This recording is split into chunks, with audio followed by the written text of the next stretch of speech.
Hello and welcome to the third part in the End of Dragons lore video series. Today we will be looking at the two vassal states which occupy the continent of Cantha, the Luxons and the Kurzick. I do hope you enjoy this video. The Luxon Armada dwells on the Jade Sea and is one of the two vassal states of the Empire of the Dragon, the other being the Kurzicks of the Eckewald Forest. The Luxons are a very nomadic and combative faction.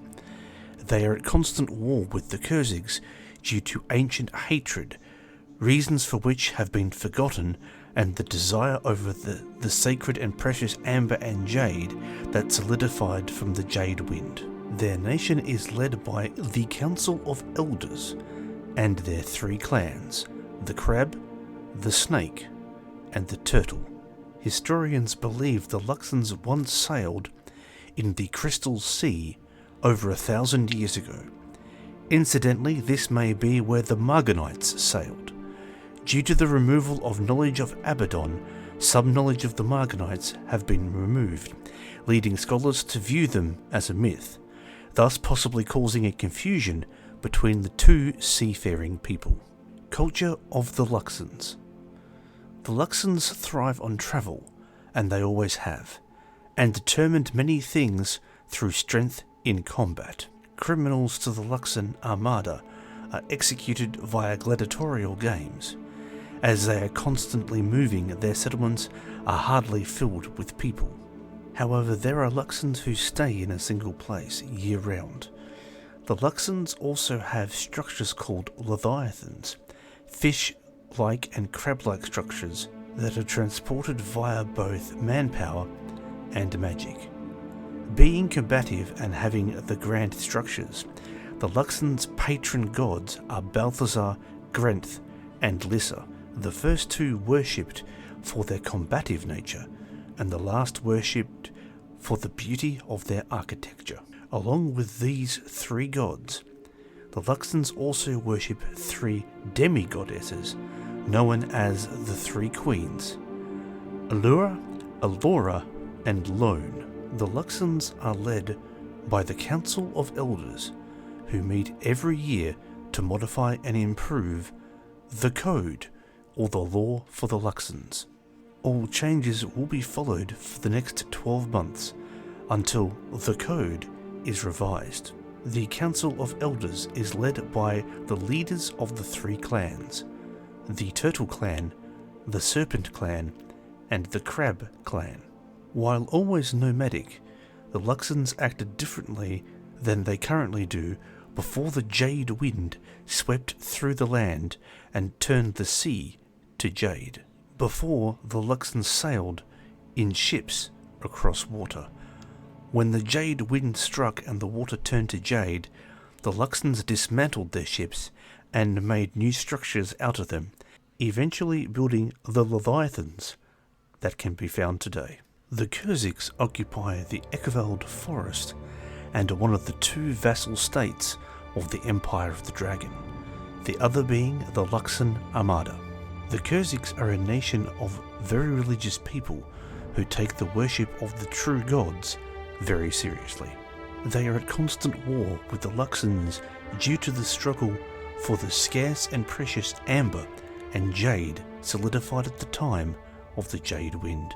Their nation is led by the Council of Nobles, and their culture by the great houses, House Zuhelza, House Vasberg, House Breyer, House Lungatus, and House Durhem.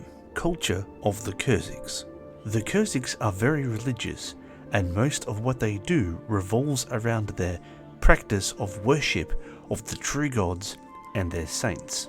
The different houses, whether part of the great houses or not, all have a different characteristic among the members of the house. All of the characteristics of the houses are based on the idea of art, music, and religion.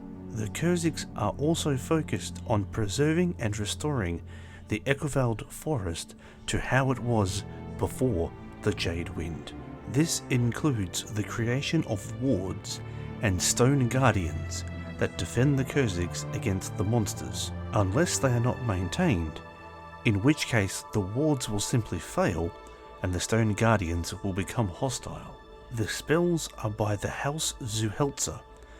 Along with the House Zuhelzer's wards and protections, the House Lungatus is able to reinvigorate the forest through song, as said by the historian of the houses. Since the Jade Wind, the Kurzicks have built their buildings out of the petrified trees. Currently only a very few structures remain that are constructed from the original stone from before the Jade Wind, one example being Fort Aspenwood. Due to the petrification of the Jade Wind, both the Kurzicks and the Luxons fight over the limited resources of amber and jade. Along with their own characteristics, each great house has a different patron god from the other houses, which they revere more than the other gods. They also have patron saints, which are usually, if not always, an ancestor of that house. It is unknown if the lesser houses have a patron saint or god. Many Kurzicks look toward their redemptors for spiritual guidance and to act as connections to the saints and to the gods. The redemptors also counsel the Council of Nobles that leads the Kurzick nation. Aside from the redemptors, other highly honoured positions among the Kurzicks are the Tree Singers, which are the main force behind the Kurzicks' most honoured ceremony, the Awakened Ceremony, in which Kurzick volunteers become juggernauts. Some outsiders may consider the way juggernauts are created, which is through a volunteer sacrificing their body, though they retain their original personality, as inhumane.